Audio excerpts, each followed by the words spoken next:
against reasons and without policing.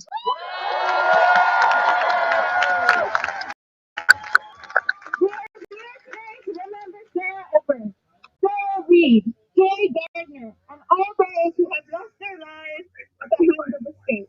From the high rates of domestic violence among police to the abuse and death of people in detained immigration centers, know that the state is the greatest source of violence in the lives of those who experience misogyny and violence.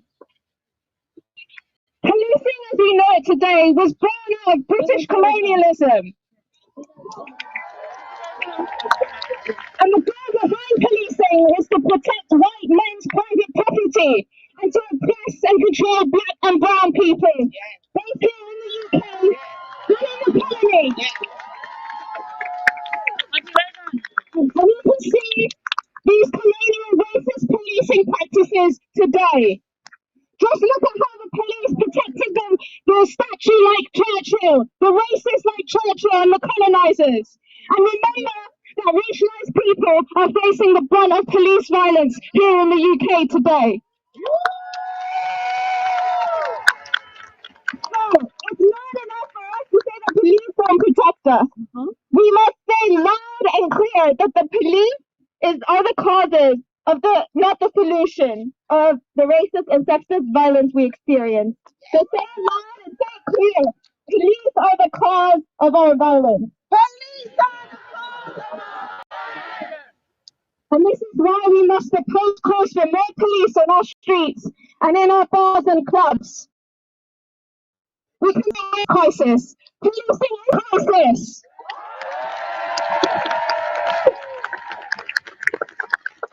The increased presence of police in the places where we socialise will disproportionately impact marginalised people.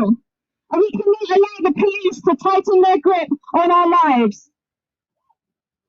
This bill will be a disaster for our right to protest against the state. It will disproportionately affect migrants. This new bill would mean that migrants deportation simply for the right of protesting. So someone who protest the Parliament Square could be arrested and detained and then deported simply for protesting and doing what protesters are designed to do, to divide the state. The police should not be handed any more powers through this bill. And we must also demand an end to other racist policies, such as prevent and the hostile environment.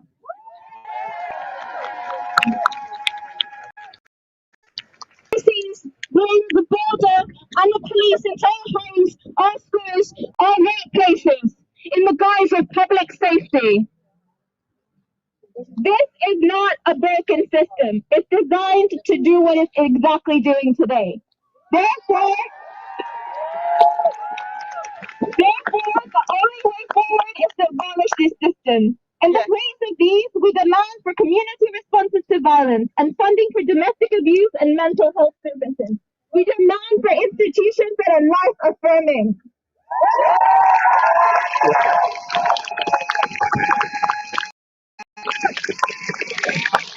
This bill, along with the government's actions over the last decade, have actively attempted to suppress, dissent, and curtail our rights to raise our voices against injustices. The past few days have demonstrated the power of collective action, and together we are here letting them know that we will not be silenced.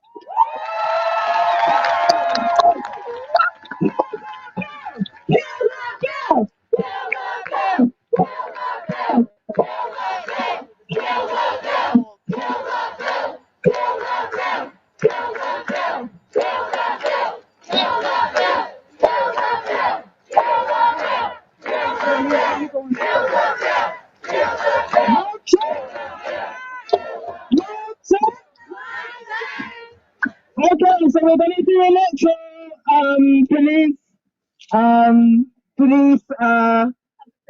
public portion. I'm leaving my lecture. And we're going to make sure that we keep ourselves safe. And we're going to do a mic check for that.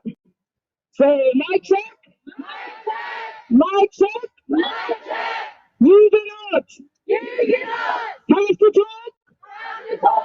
To the police! You do not investigate your personal details to the police.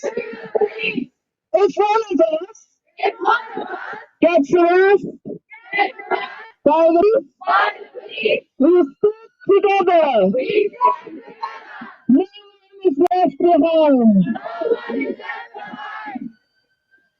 And August,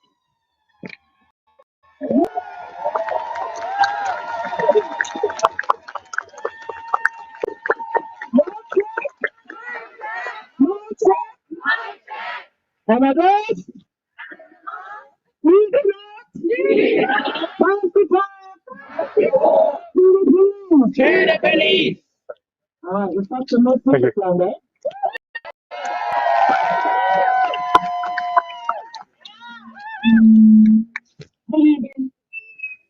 You can hear me? Sister face.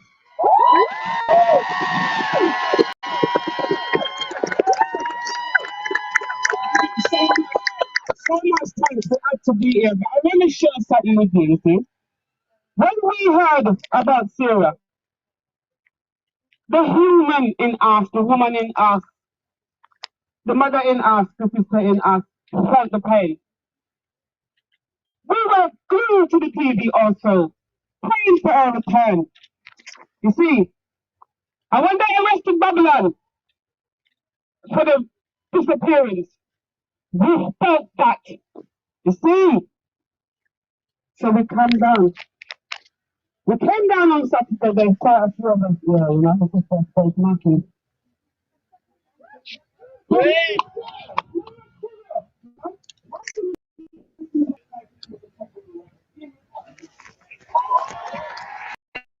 So just a quick update for people tuning in.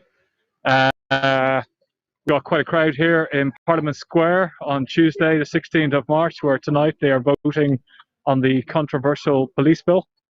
The bill tonight, if it's passed, well, if it goes through, is 311 pages of new laws, regulations, got to do with how policing is carried out in this country.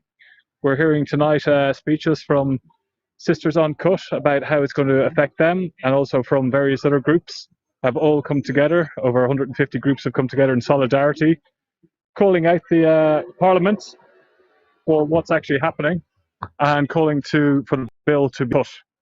So I'm just going to go back inside so you can hear the speeches. So I was just giving you a bit of context there. Oops, sorry.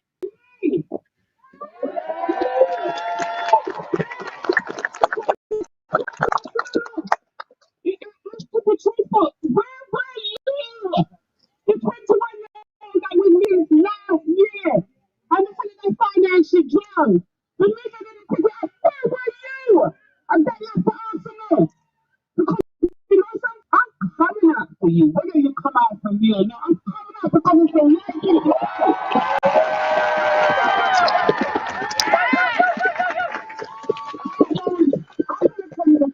I love citizen cut badly. You know why? You see citizen cut, don't put them together, you know. They're like big families, yeah? They're like big families. And they're always there. You see last year when Whitney Council, there was one bag of men after us, yeah? The sisters uncut was standing with us. There is a lot of abuse being faced. This brutality with police is not new to us. It's an everyday thing. Can you hear me? Yeah. Can you feel me? Right? If you've got a mother, a sister, a daughter, a cousin, somebody, a best friend, a work colleague, somebody that you love, right? It is not fair. The protection is for only white women, it seems. It is not fair.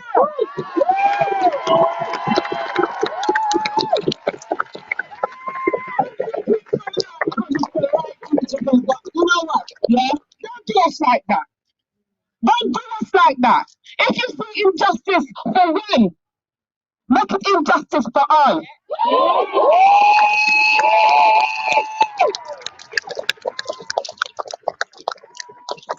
Good evening, everyone. I'm speaking. I'm here because of my mom, really. To be quite frank, I'm fed up of protesting, I'm fed up of marching, I'm fed up of seeing all of this nonsense. I'm here because I have a black mother, a strong mother, a very known mother, and I know that if she gets arrested tonight, it's very different than if a lot of you get arrested tonight. It's a very different situation.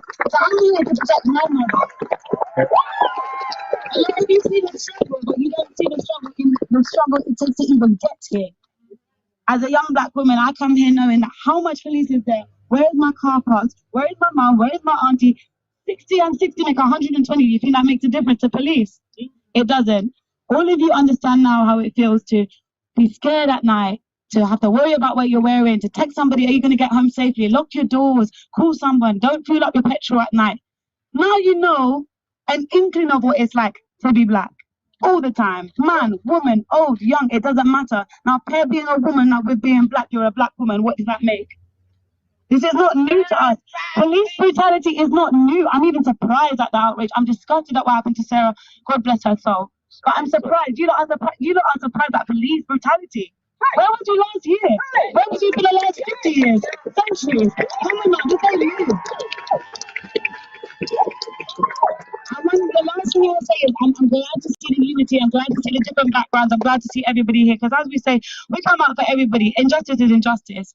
But a lot of you will stand and you will cheer and you will clap. This ain't a parade, this is real life.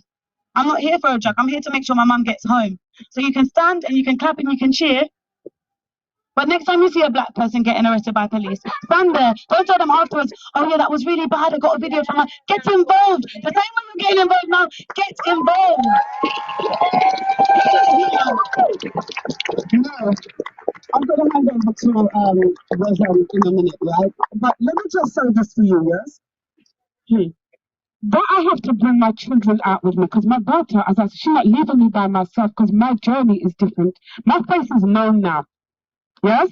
Because I dare to speak out against not only brutality for women, but for black women. So I've committed a double offense, you see? And my face is marked, but I don't fear, you see? But I'll say one more time, this is for Sarah and for every other woman, Sandra, Bland, Tia, Dusty, when you go in America are over here, brutality. I want to make sure that your sister, your mom, your daughter, your family get home safe. But to make sure mine get home safe, please. Yes. Alright, listen. And again, I want to pick up Citizen Cut, and I want to show you love still, even though I'm coming at you harsh. Know that I'm sending you love. This is not a joke for me, yeah? I'm loving you. Love yourself and love us back, please.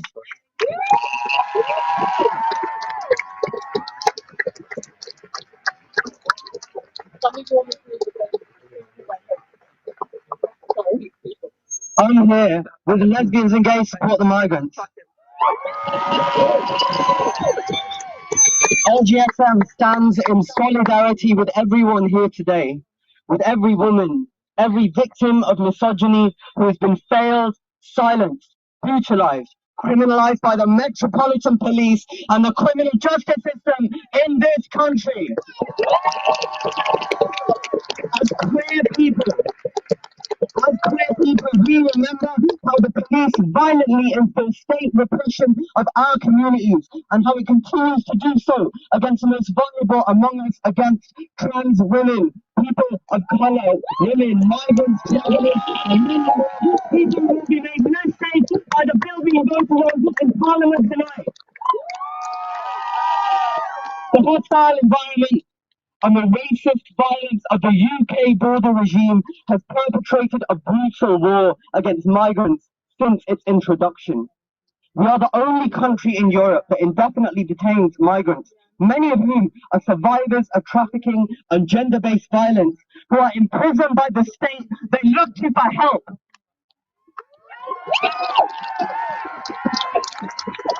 And when we protest this inhumanity, they criminalise us. Napier Barracks police aggressively targeted protesters, forcibly carried an asylum seeker back into a COVID non-safe environment where social distancing was impossible. And this year, A new network of detention centres for migrant women is being rolled out, starting with one in County Durham this autumn, and we're going to need everyone here to fight against that too, to fight for migrant women too.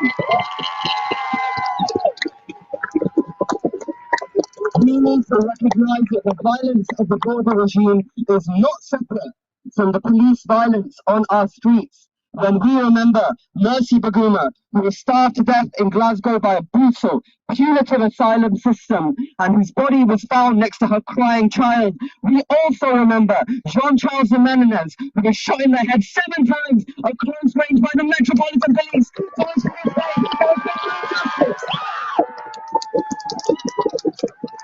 We also remember Shukri Abdi. We also remember Mark Duggan. We also remember Bieber Henry and Nicole Sloan.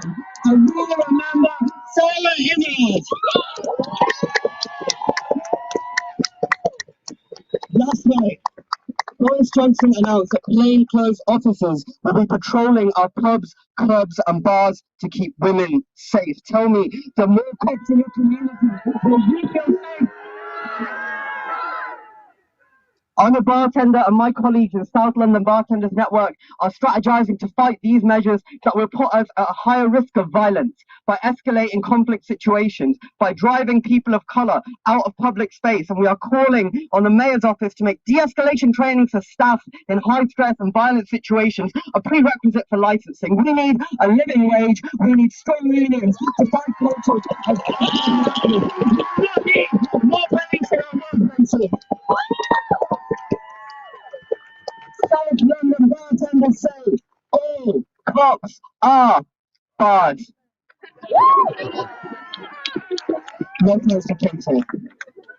To fight for workers' rights, for migrants' rights, for women, for people of colour, for LGBTQ plus people is one struggle, and the police are not our allies. On behalf of Lesbians and Gays Support the Migrants and South London Bartenders Network, thank you to sisters and everyone here tonight. Solidarity with victims of police violence and with women everywhere. Thank you.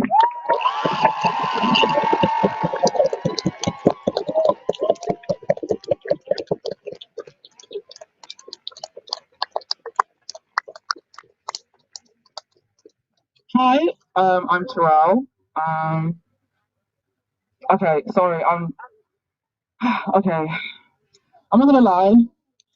I'm feeling a serious level of emotional drainage. I'm feeling a serious level of mental and physical drainage because for the longest time, ever since I could remember, my mum always had to prepare me for something. When I start school, she had to prepare me to learn how to talk less aggressive. When I start a new job, I have to learn how to behave in an English way. And even though, yes, I was born here, but I don't identify with it, because me being here is a direct link to it's like a reminder of the past. And the past is people are people who've been suffering. What makes me sad about this situation is it took some people so long to understand that police brutality is real. I don't want to, as a trans man, I stand here before you coming from a community that we're constantly fighting. We're already fighting the system just to be able to get equal healthcare. And as I stand before you, I have myself experienced some serious trauma, and that trauma has taught me that there are some things, unfortunately, are out of my control, and I'll tell you why. Because people have, and I won't say people, I mean men, have grown to believe that they can have anything they want. And I mean anything, any job, any person, anything, anything. And when you grow up with a mentality like that, it's very impossible for you to understand why what just happened is so fucked. Why what happened is so fucked is because the people who are claiming to be protecting us are the ones that are killing us. The people that I'm supposed to be calling when I'm in danger are putting me in more danger. In fact, when you think about it, if you're going to a domestic disturbance, for example, and the person you're dealing with might have a mental health situation, Personally speaking, I'd send a support worker. I'd send a mental health practitioner, somebody who is trained in the human mind, because they are not trained in the human mind. They are trained into believing that we're nothing. I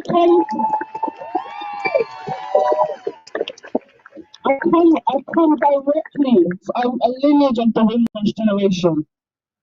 Every day, before my granddad died, he would tell me all the time about the things that he experienced. Like most people who come from Commonwealth countries after World War II, they were made to believe that this is the place to be to get opportunity. But what they were met with, see what they don't tell you, there were men and women of color across the world who are fighting for this country in World War I, World War II, but they will never tell you that. They will never tell you that we have given our blood, sweat, and tears to a system that doesn't support us. What they will do is they will make you feel like your mind is not expansive enough to understand that you're an individual with your own rights. I don't give a fuck about it personally, but the thing is this. I've grown up knowing what fear looks like. See, for some people that are at this protest tonight, this situation tells you to wake up. I've been awake since I was a youth. Because there are young black kids that are being stopped in the street as young as 10 years old. 10 years old. See, when I grew up, there was community centers. When I grew up, there was after-school club. When I grew up, there was opportunities for kids to flourish, and there's no opportunity. Before COVID, there was no opportunity. They want to complain about knife crime, they want to complain about you brought that shit in. You brought that shit in. You want to complain about drugs, you brought that shit in. See, I'm supposed to be the poor black one. How do I have the money to ship it in? We have to recognize, and I'm saying this because for me personally, it pisses me off that some people have only just woke up to understand that this is a thing. If I'm gonna be real, it hurts my feelings that I've been seeing it screaming in your face that this is the situation and you've been just posting your little black square. Personally speaking, I don't want to see a black square. Personally speaking, Blessing didn't want to see a black square. Shuki didn't see the black square. Sandra didn't see the fucking black square because the black square is not going to save her. This is the thing. We're talking about someone is taking the will away from another person. Do you understand what that means? For people who don't know what it's like to experience sexual assault, I'll tell you what it's like. It's like this. You go to the police, you tell them what happened, and then they start questioning you and berating you and making you feel like you're the criminal. Because all you wanted was to be free, to be you. I've never been one to try and pretend that I'm someone I'm not. What you see is what you get with me. I had police telling me that they didn't believe that the baby was was his, trying to claim that I'm just promiscuous, because that's what they think. Let's be real. What they believe of black women is black people, period. Anyone, like, I'm an inside person, and I carry my fucking vagina with pride. My vagina is power, period. Because there's something very powerful about being able to stand on your own 2 feet, and it takes a lot of strength to get there. But black women have been made to believe that they have to be there already. We cry too, we suffer too, we struggle just like you, but we're not seen in the same way. We're talking about a system. We're talking about a system that's given NHS workers 1% pay rise. What you're telling me is the very people that are keeping us alive right now, the very people that are fighting the virus that we're trying to fight, the very people that have been keeping us in check since God knows how when, is suffering. And within that system, people of color, specifically black women, are suffering the most. Because look at the race. Listen to them when they're speaking. Listen to black women when they're speaking. And the problem is that no one listens when black women talk. You don't want the message in a palatable lens. You want the message to come from something that fits your needs. I'm so sorry, but change does not fit needs. Change disrupts that shit. Because you understand,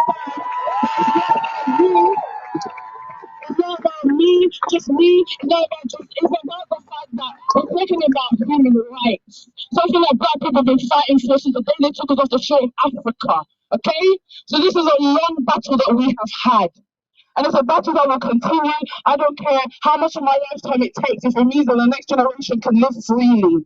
And that is what it's about. It's about having freedom. So I'm just gonna end it here and just say that I expect from every single man I see here, I expect this shit to continue on past this protest.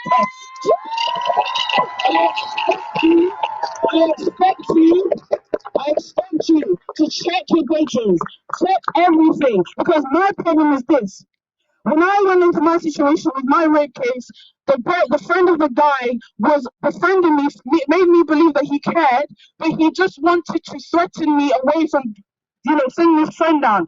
Personally speaking, as a trans individual, as a queer individual, I have no time to waste on excuses and sorries. I have time for change and change only.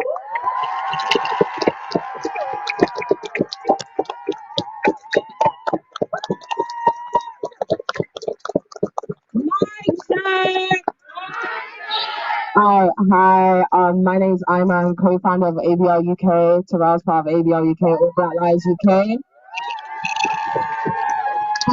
You guys may have seen me out here the past few days running away like a mad chicken.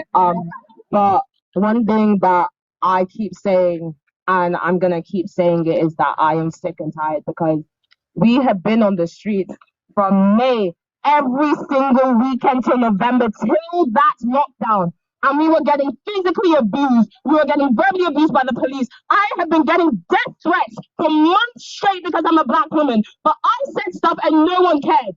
But once it comes to white women, everyone cares. How does that make sense? Tell me.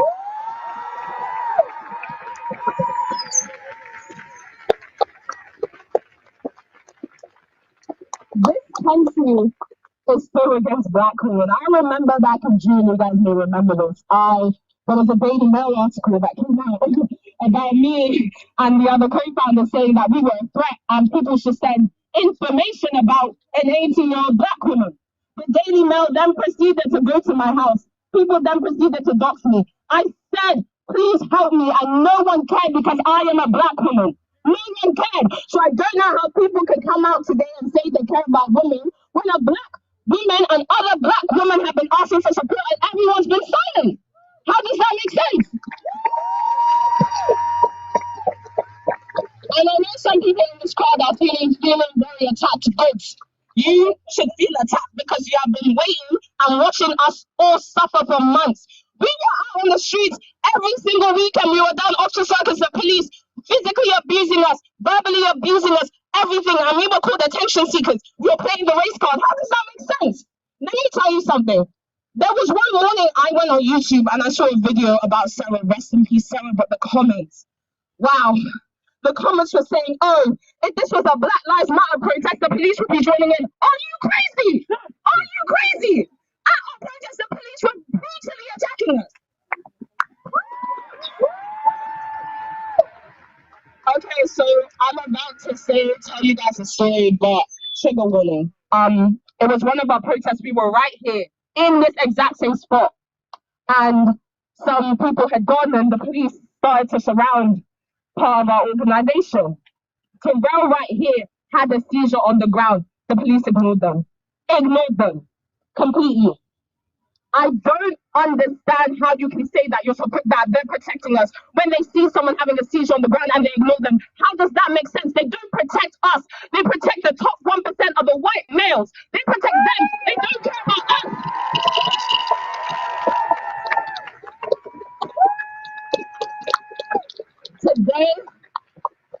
Today, they're debating on a bill. They're debating on a bill. And they're debating on a bill against our right to protest.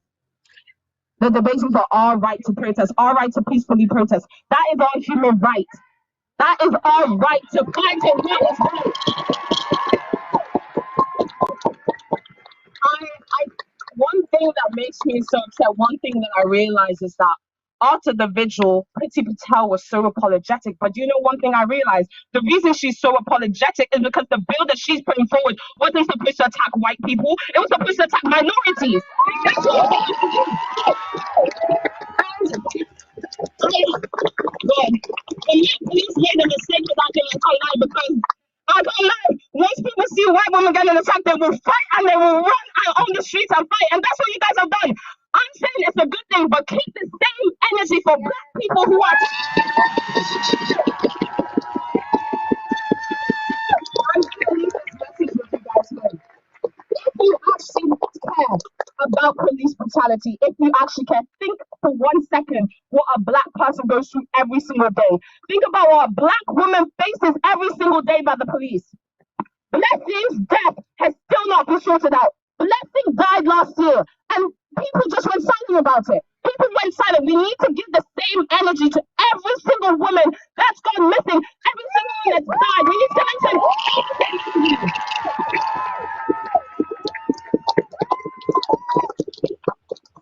After this process, the mentality hasn't changed, so that's a you problem. I don't have time, but I do not want you to be online saying protect all women, protect everyone, blah blah blah, but you don't care about black people's lives.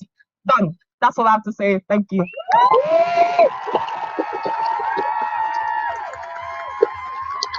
Thank you so much. Give us one more trip at NBA UK that come out and spoken every day.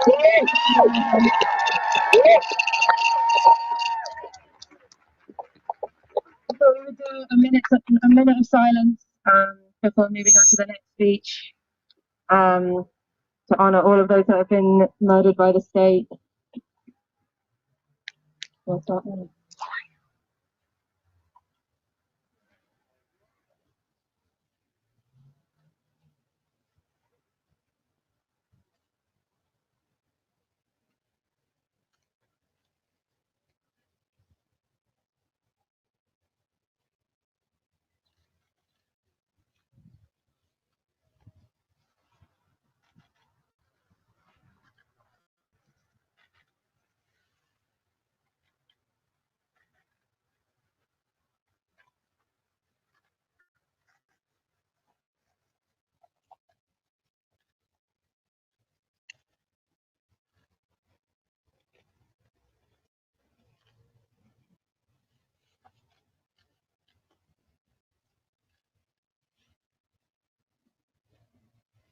It is our duty to fight for our freedom! It is our duty to win!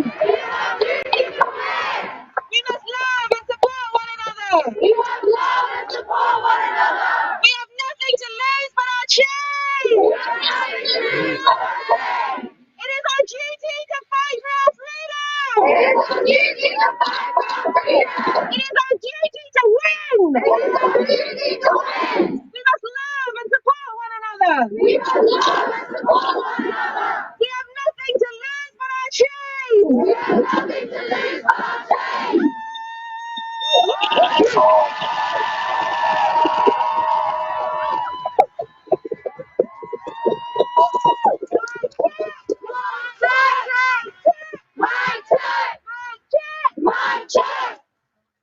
It is our duty to fight for our freedom! It is our duty to win! We must love and support one another! We have nothing to lose but our chains!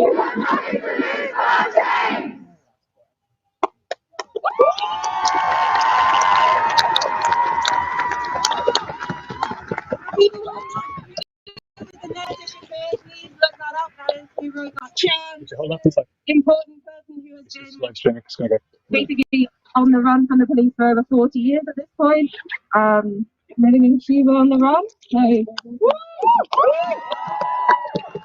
about 7 o'clock now, so that means that they, well, we always finish reading the bill.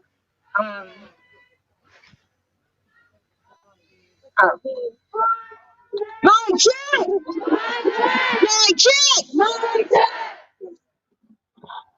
Right now in the Houses of Parliament, they are voting against our right to protest. So we are here. We are together. And we are not afraid.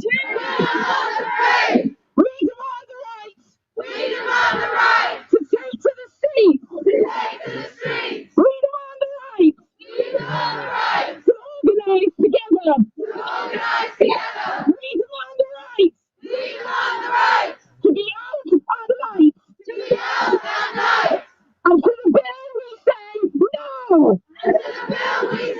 No.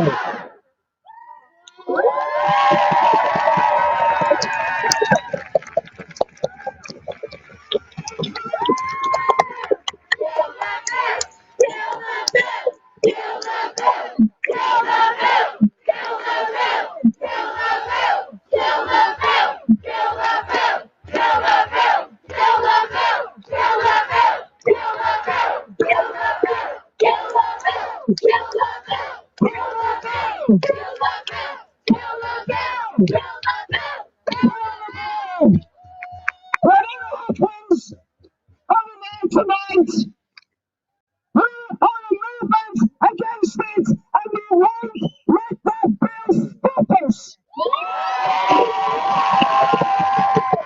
Just like we didn't let COVID stop us in the summer when we came out for Black Lives Matter in our millions.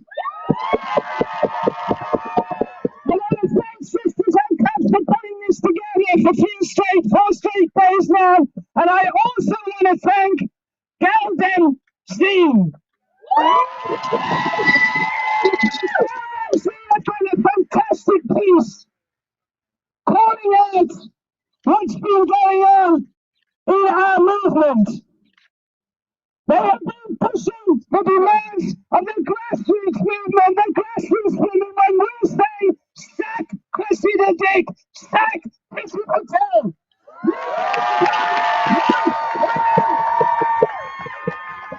We don't want women in high places who are going to cut our throats. And that is what they have been planning to do from day one. Sack Chrissy Patel! Sack Chrissy Patel!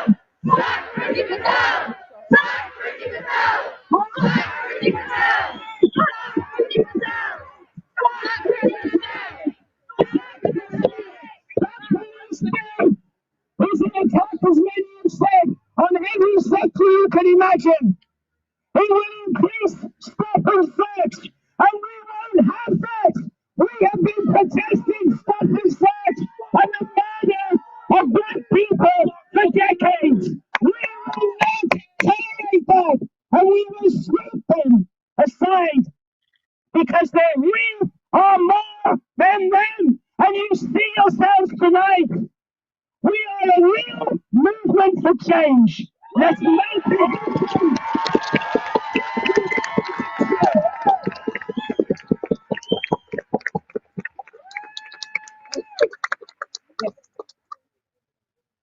My name's Lisa, I'm from Women Against Rape.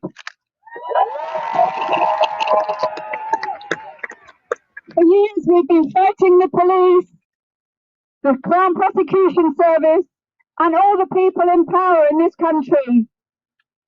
As everyone knows here, I don't need to tell you the figures, but rape and murder and domestic violence has been decriminalised for some time now.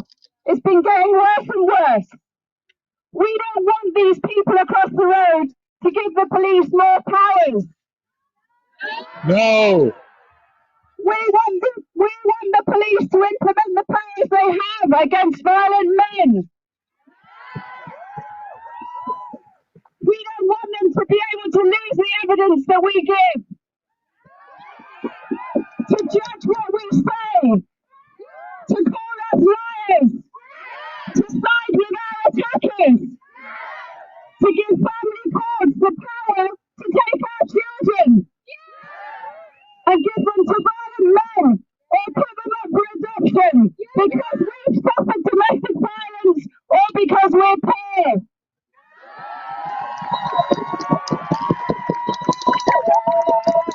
We've tried to get that put into the domestic abuse bill, and so far, no way, no way. They don't want to deal with those family courts. They don't want to deal with men's presumption of contact with children, no matter what they've done. Even the men, for example, who raped women, young women in Rotherham, even they are invited from prison to be a party in a case.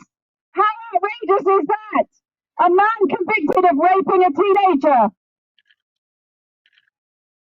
There are many people who are being affected by this repressive legislation, We campaigned for months last year to stop a thing known as the Spy Cops Bill. Unfortunately, we couldn't win. We didn't have the hundreds who are here tonight. That's great to see you all coming out. Really great.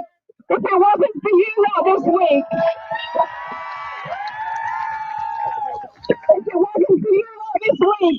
you wouldn't see all the feminist academics and all the feminist journalists coming out and writing about the things that we've been trying to raise for the last 40 years. About racism, about the racism of the police, about the attacks on sex workers' rights.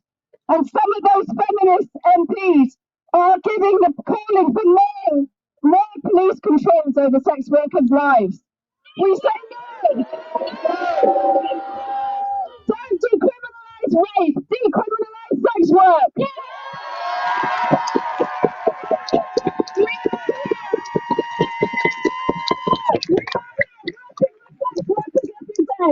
We also face horrendous prejudice when we go to the police for help after we've been threatened or attacked. And what do they say? Oh, it's not real rape. Oh, it's part of your job. Or just leave, you're wasting our time. We're not having that anymore. We have two sex workers. Bring the first private prosecution for rape in England and Wales. It's such a precedent. But do you hear about that in any of the academic journals? No, you don't. No, you don't. We also work with women with disabilities, with mothers, with children, with people who've suffered abuse as children, including rape, especially those in children's homes, the most vulnerable people in our society, because they don't have a mum or another parent to look after them. And we've had enough. We've been working with those survivors in Shirley Oaks Children's Home. We've had some of them get compensation, but no compensation can pay enough for the suffering that they have gone through. And the women who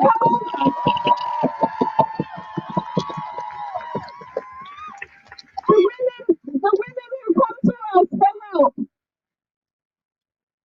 are up against every prejudice you can imagine from the police, but also from the Crown Prosecution Service, and also from the courts, and also most women now cannot get access to money. We need independence. The austerity cuts have left us poor. A lot of mothers can't even feed their children and are going without food so they can eat. And some of these women in Parliament are the ones that cut our benefits and cut our refuges and cut our way to social housing. So we say no to poverty and racism.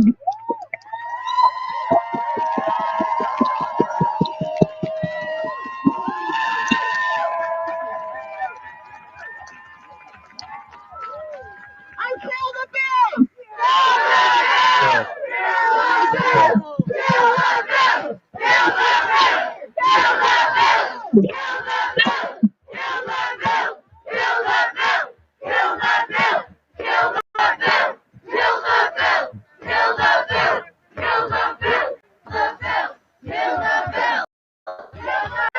Not many people expect gypsies and travellers to come forward today, and they're in there because they think that we aren't going to speak up for ourselves.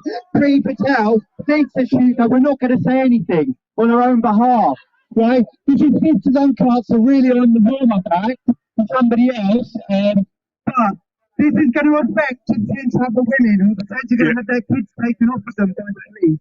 It's going to affect all sorts of families that are being criminalised because they're homeless. Right, they've got nowhere else to go. If Pri Patel wants to stop unauthorised encampments, she should authorise encampments and give these people somewhere to go. Anyway, it's enough from a man. It's now on to a woman from the Irish traveller community who can say it better than I could ever. So thanks for your time tonight. Kill the bill because it's racist and it's a bill for pogroms against gypsies and travellers in this country. And we're the alarm signal. When people are going against us, right, you know society is turning a very dark turn.